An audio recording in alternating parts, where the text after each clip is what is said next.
आपण पाहत आहोत हस्तिनापुर येथील पांडवांचा राजवाडा।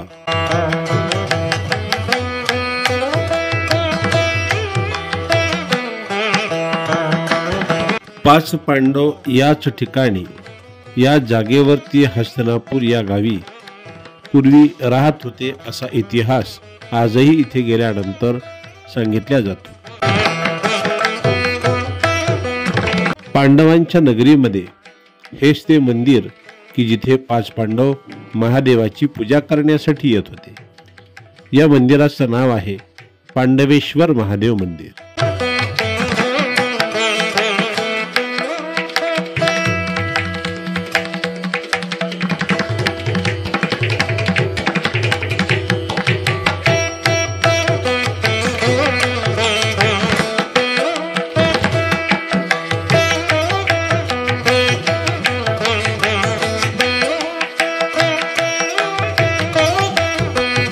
आपण हे वटवृक्ष पाहत आहोत। हेच ते वटवृक्ष भीमाने लावलेलं आहे। 5000 वर्षापूर्वीचे हे वटवृक्ष आहे।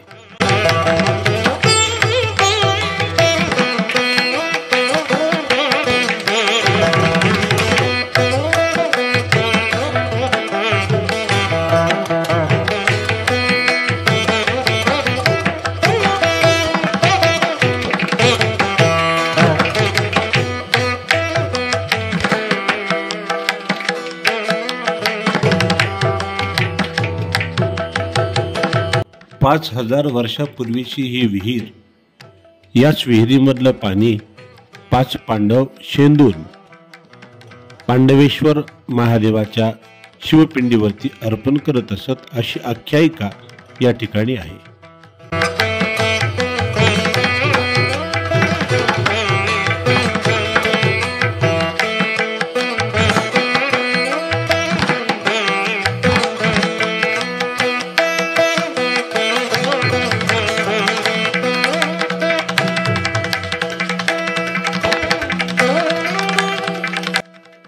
हेच ते 5000 वर्षापूर्वीचं वटवृक्ष भीमानं लावलेलं आहे। आज हे पाहण्यासारखं वटवृक्ष आहे।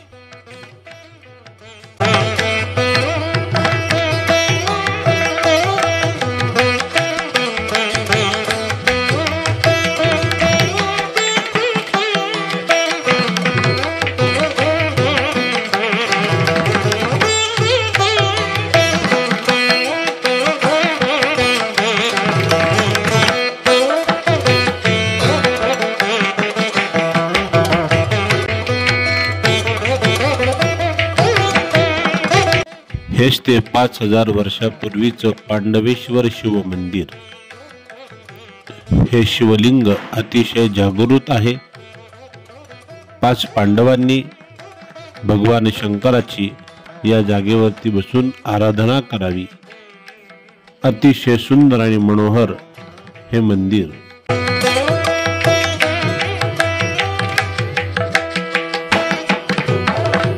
इथे या दगडांमध्ये पांडवांची मूर्ती, कोरीव मूर्ती पाहायला सुद्धा मिळते।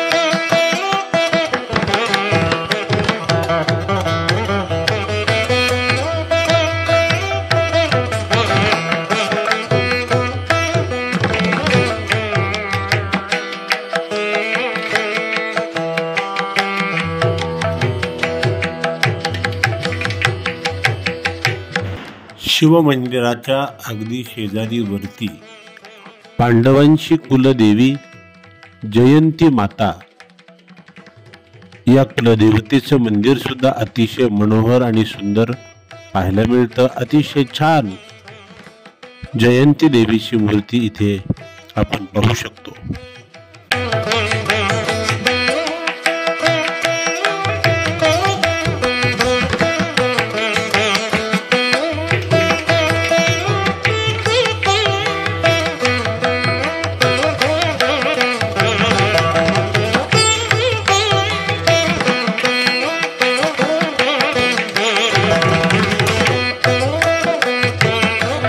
आसपासचा परिसर अतिशय निसर्गरम्य आणि हिरवागार आहे.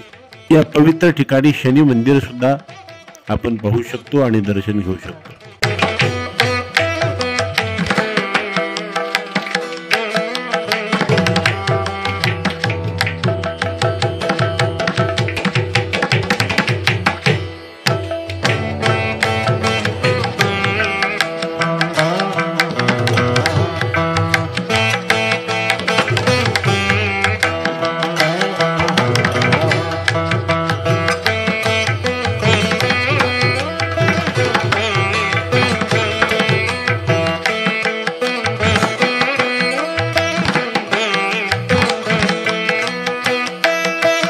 या ठिकाणी आख्यायिका अशी सांगितलेली आहे. शिवशंकराची धर्मपत्नी सती हिने अग्निकुंडामध्ये उडी मारल्यानंतर सतीच्या देहाचे 51 तुकडे झालेले होते आणि 51 शरीराचे तुकडे भारत देशामध्ये ठिकठिकाणी पडले. एक तुकडा याच ठिकाणी पडलेला होता आणि इथे जयंती माता या नावाने आजही मंदिर अतिशय सुंदर आहे.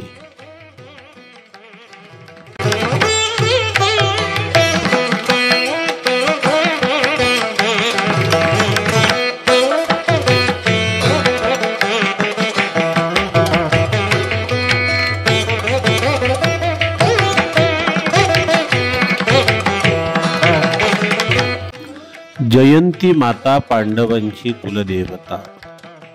छान आणि सुंदर मंदिर हस्तिनापुरामध्ये गेल्यानंतर पाहायला मिळतं.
याच जयंती मंदिराच्या शेजारी जैन धर्मीयांचं सुद्धा मंदिर अगदी पाहण्यासारखं आहे.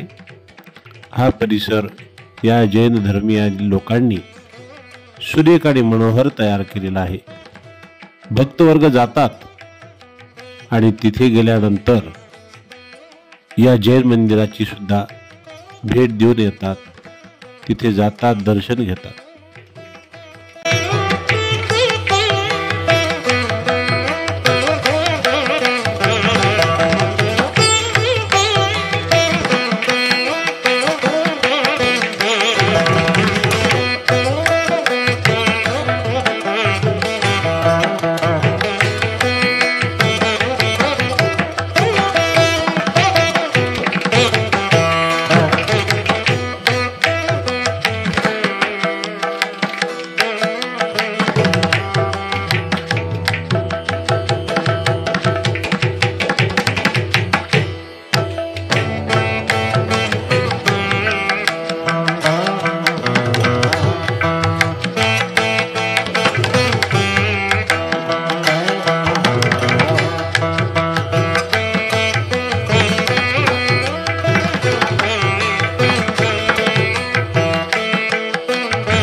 एकदा तरी हस्तिनापूर या ठिकाणी येऊन हे सगळं निसर्गरम्य आणि मनोहर दृश्य पाहून यावं आणि जीवन कृतार्थ करावं.